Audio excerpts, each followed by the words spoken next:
Hello and welcome to Theme Park Information. In today's show we've got a review for Fury. That's it, unfortunately, not the 325 version, I'm afraid. Now this one's over in Plotseland, just outside Antwerp in Belgium.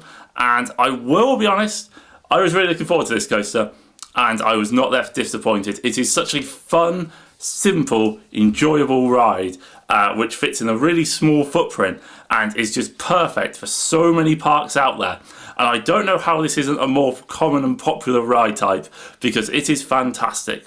So let me just start with a couple of things. So this area around it is quite well themed. It's in this kind of like Lost Legends like sort of area, and it works really nicely in there. It actually has a pretty boring entrance sign in all fairness, but the actual ride has a bit of theme in here and there. And generally it had no queue, very easy to get onto, and all the way up into the station, everything like that. I will say the station itself is quite weird, where you can either go left or right, and they kind of go load from one side, then the other side, which seems a tad unnecessary, but I appreciate that it's something a little bit different. I'm not quite sure why, but it kind of worked. There is a baggage hold the other side of the station, so you can put any loose articles in there, which is very good. It was running 2 trains, so I said. Obviously, they're not the world's biggest trains for this ride. They are effectively 3 rows of 4 seats for 2 trains, which obviously didn't matter because it was quiet, but may matter if it was like a really long queue. But anyway, on the said trains, they have a lap bar, so they're actually really comfortable. They have a lot of free space. They obviously do check, but they don't staple you as well, which was really appreciated. And if you happen to be sitting on there, you will notice that there is a couple of buttons on said lap bar. One with a little forwards arrow, one with a backwards arrow, and that's because of this ride's signature element, and that is you can either go ride it forwards or backwards, where the train will effectively comes up the station, hits a turntable, and will either rotate you one way or the other. And they are 2 completely different rides depending on what you do. And I will say, as a tip, and it was shown to me by the ride operator at the time, if you happen to have empty seats, you can choose what they do, what the seat does next to you, which is really obvious, but not necessarily you're never actually going to necessarily think of at the time when you're sitting down. But if you really want to go backwards, and there are 2 of you in the back row, all 4 seats can vote to go backwards, which is really clever.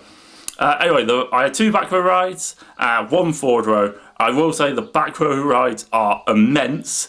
They are so much fun. They have a proper out of control, what is coming up next sort of feeling, and they just work brilliantly. There's a few really good moments of airtime and weightlessness. The ride has a really good pacing. It actually has a really cool layout. I will say it probably could really do with having one really, really good airtime moment where like a proper like hill. That would be absolutely amazing. That would have probably set this ride like a bar above where it actually currently is. I love both launches. I say both, there's 3 technically, and including, I also love the fact the spike you go up is also slightly angled, so it kind of goes over itself a little bit to give you some extra like hang time and stuff like that. That's so cool. It was extremely smooth, extremely comfortable, has great pacing, just generally there wasn't any aches or pains. And some of the elements are just so fun. And I said, it does have a bit of airtime, could really do with that one proper hill. I think it would really help the ride and stuff like that. And then I also just love the fact you go up another spike, and again, once again, it's angled up over itself, so you're almost going upside down on it. And it just gives you that last little wow factor before the ride stops. Really good operations on it with the 2 trains, because there's a second turntable to rotate it back into like where the station is. Really clever system, really cool ride, really good ride to go to.